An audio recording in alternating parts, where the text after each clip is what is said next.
The common true katydid is a bright green bulky insect.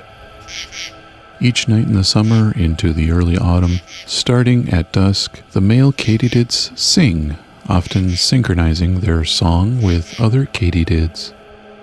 These choruses of the night frightened early European settlers, who had never experienced anything like this before.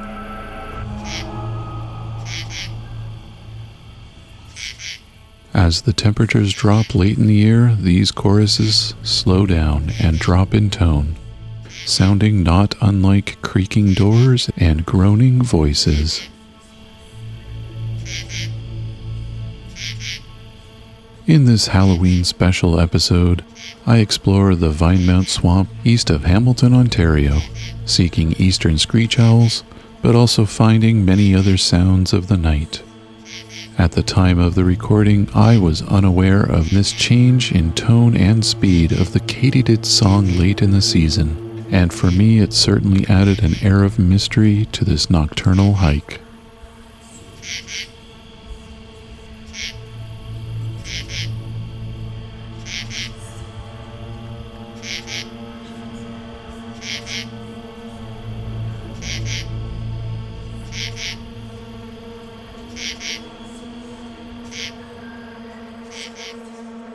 My name is Rob, and this is Songbirding, Chorus of the Night.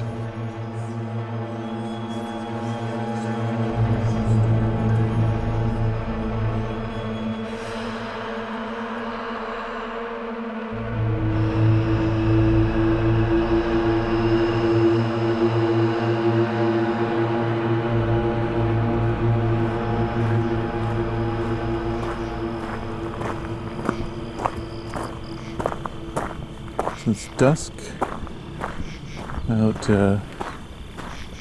Saltfleet Township east of Hamilton, Ontario. Got killdeer flying overhead.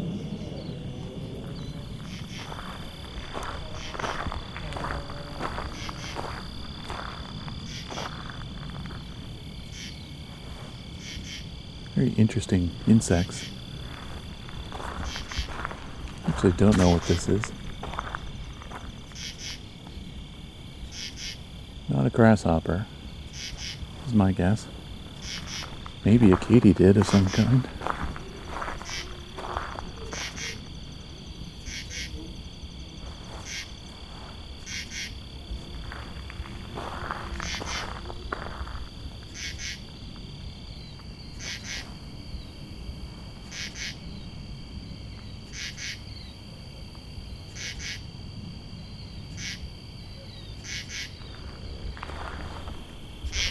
Wherever it isn't spooked by me getting close.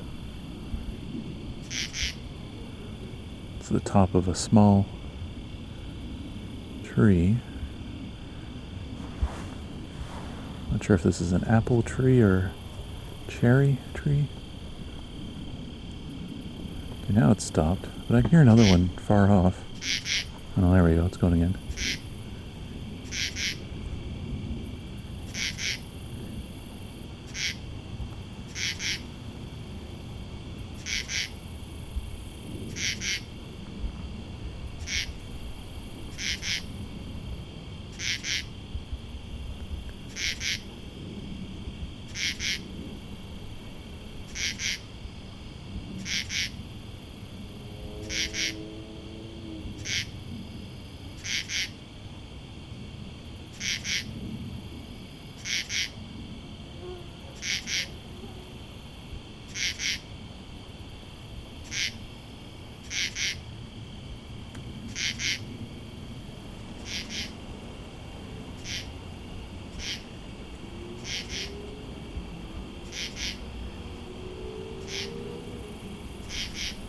Also grasshoppers still carrying on, as well as crickets.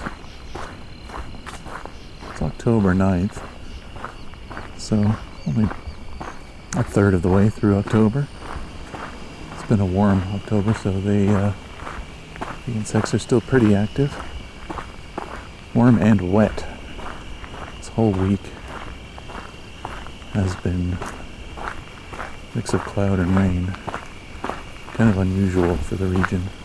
You don't usually get a lot of fall rain. Hearing another one of these coming up. Still killdeer flying around.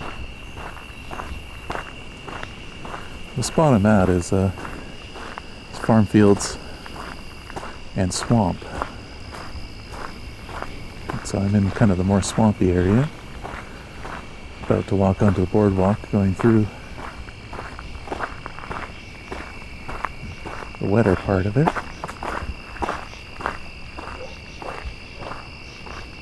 Quite a few of these.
So not only do we have these insects, we have chorus frog as well too. Could be a boreal chorus frog or a western chorus frog.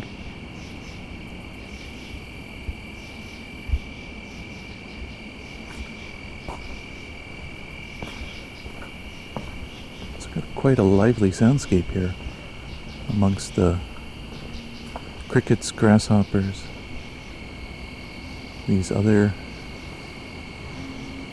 loud insects that I think are probably some kind of katydid. Occasional chorus frog.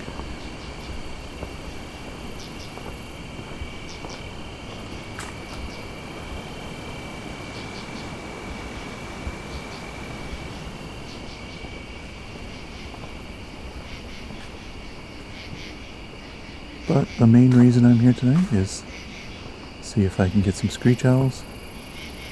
Possibly even some great horned owls.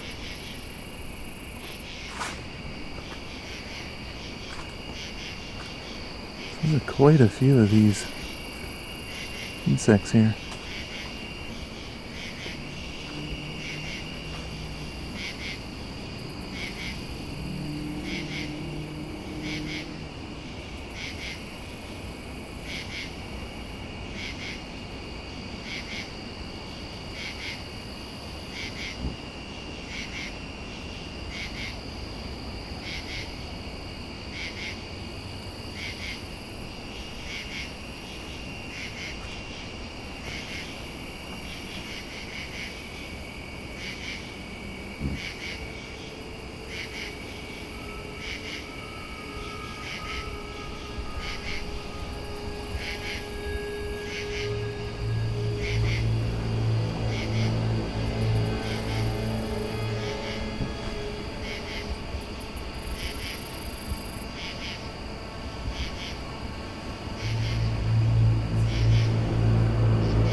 Give a try for whistling for screech owl.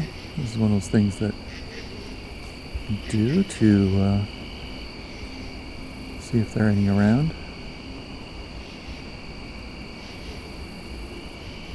I recommend if this is something you want to try someday, just take a look at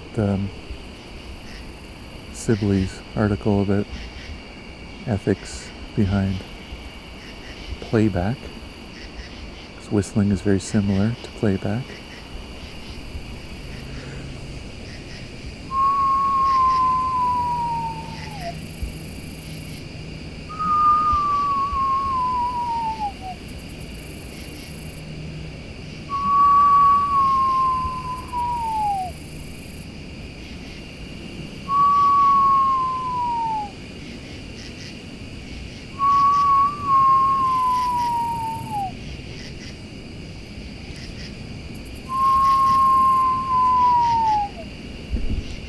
There we go. Just had something fly by me.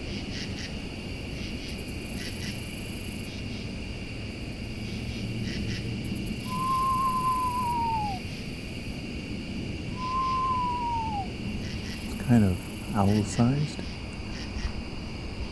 Well, screech-owl-sized. Screech-owls are small. Now, the leaves are still on the tree, so I can't tell if there is one where I think there is one. I think it's a tree right in front of me, 15 feet in front of me, maybe 20 feet up. It's where I saw the owl go towards. Whether it landed there or flew past it, I'm not sure which. And there's also the possibility I just spooked some other kind of bird species. And I just bolted because I didn't like owl sounds. But I kind of doubt it.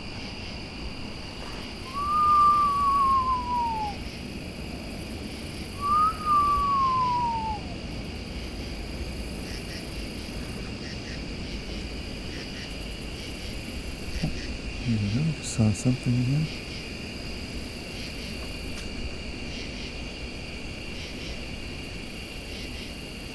The second thing I've seen that may just have been a squirrel. So I feel like it was going up a tree.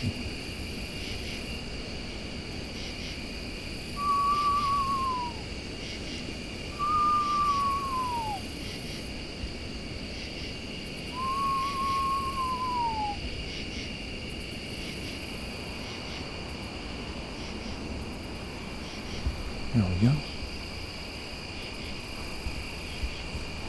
And something definitely flew over me. Another branch.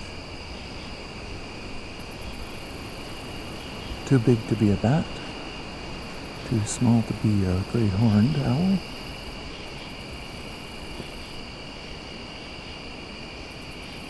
Closer to woodcock size, which gets me into kind of screech owl territory. So I might have one that's really curious. What's interesting is it's not saying anything now. Never mind. There we go.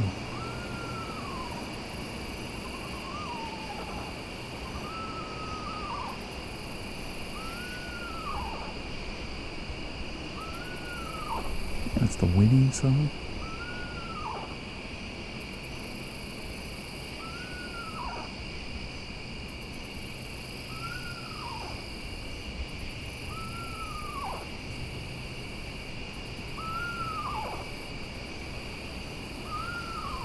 They're so good at throwing their voice.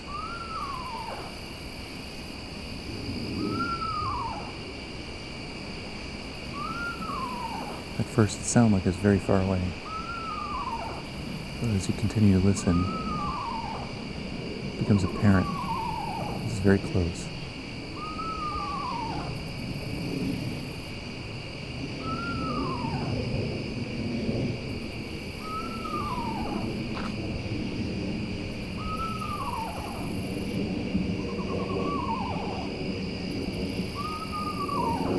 Got some unfortunate timing with an airplane.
is the whinny call. Oh, now you see it flying now. So it was literally right above me. It was sounding like it was really far away. I'm just going to walk over to where it flew towards.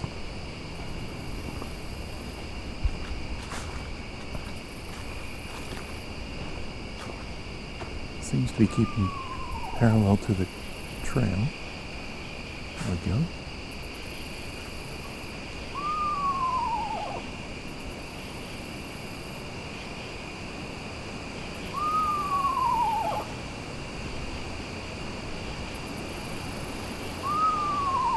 The screech owl is pretty social.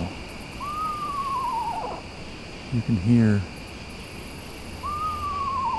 when you find them at night. Sometimes you'll hear pairs or even more whinnying between each other at a distance, communicating.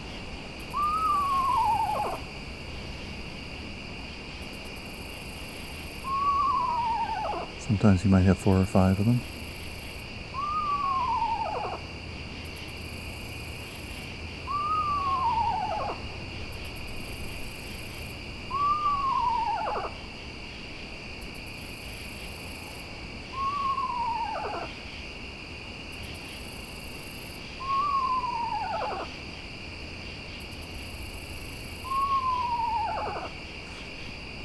You can make this whinny sound.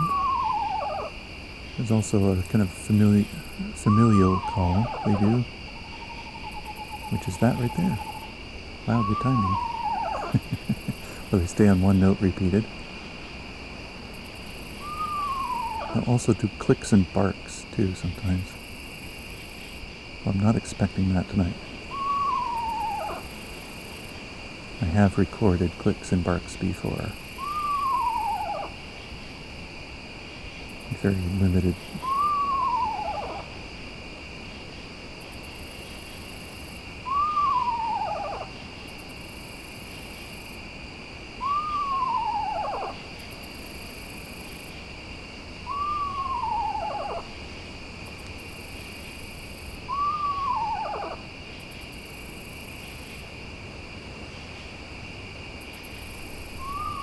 Ooh. Okay, he was even closer than I thought. He just flew. It just flew. And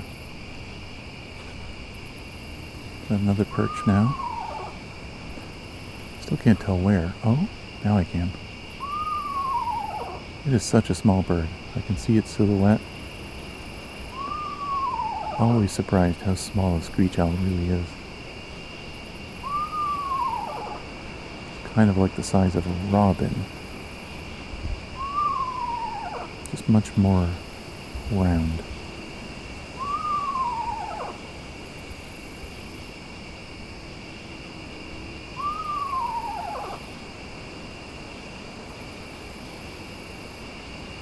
So this is probably 15 to 20 feet in front of me. 12 to 15 feet off the ground.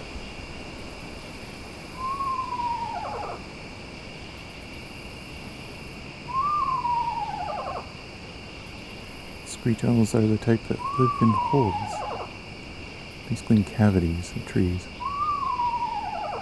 So it's stereotypical owl in a cavity is this kind of owl.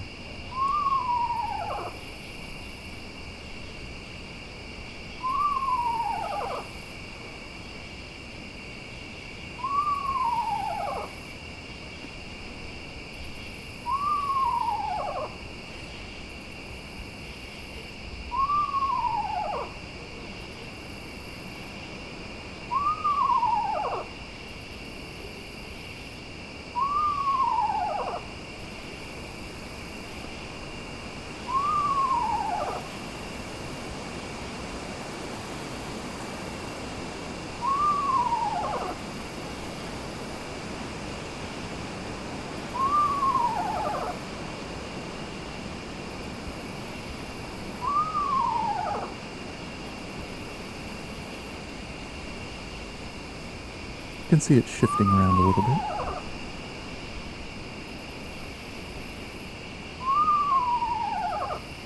It almost certainly can see me much better than I can see it. Their eyes are designed for crepuscular viewing, so dusk and dawn are the best times for them. A lot like the eyes of a cat.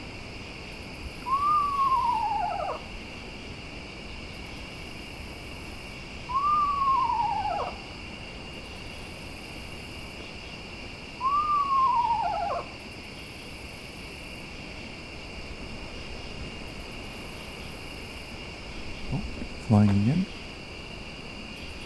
They are absolutely silent in flight. The only noise made is the branch they jump off of, or leaves they happen to touch.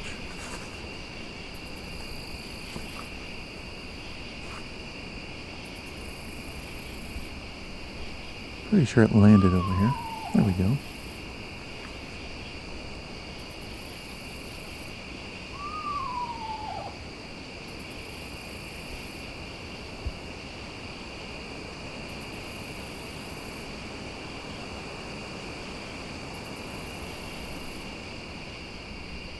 Screech owl might still be here, just not vocal.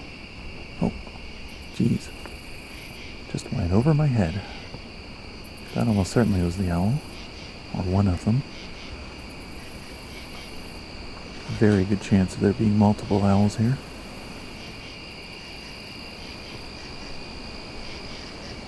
Very quickly becoming misty in here, actually. I've never seen that happen before. So quick.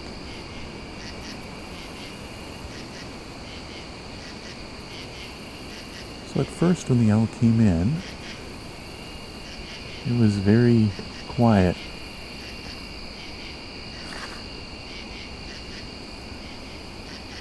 That's what I have happen about 50% of the time that I do whistling. That is that I hear nothing. And of those times that I hear nothing, I have no idea how many of those times nothing is actually there. But this time I knew something was there because I could see the silhouette flying around.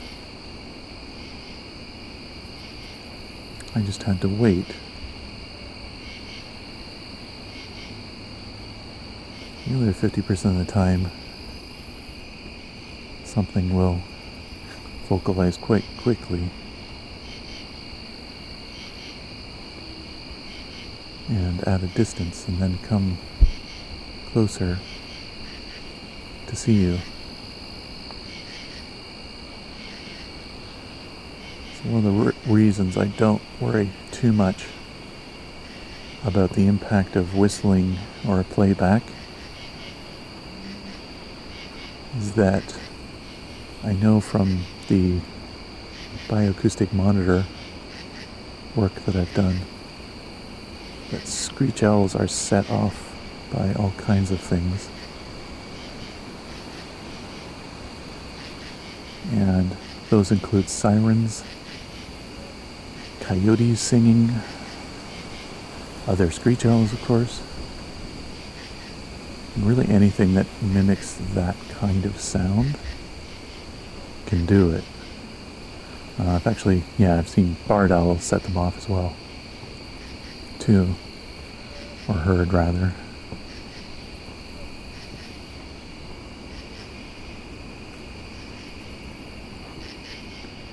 Anything that's a strong whistling tone with downward direction, inflection,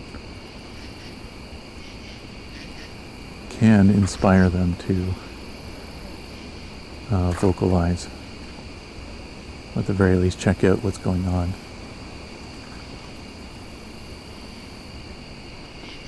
So humans with playback devices or whistling, it's going to be a very small percent of those occurrences.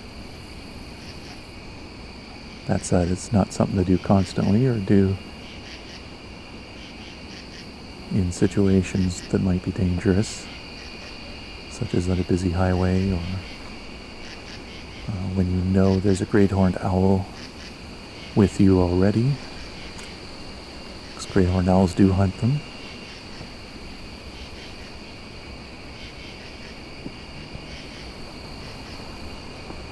I think this screech owl's done for tonight.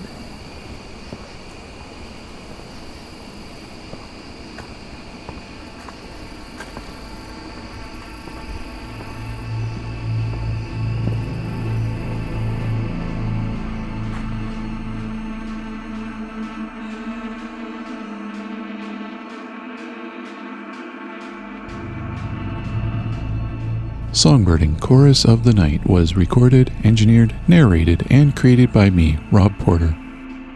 The Songbirding cover art and logo design is by Lauren Helton, and this episode's creepy Creative Commons music is from Scott Buckley. Listen to the end for a bonus clip of Eastern Screech-Owls, recorded in August 2021 in Grey County, Ontario.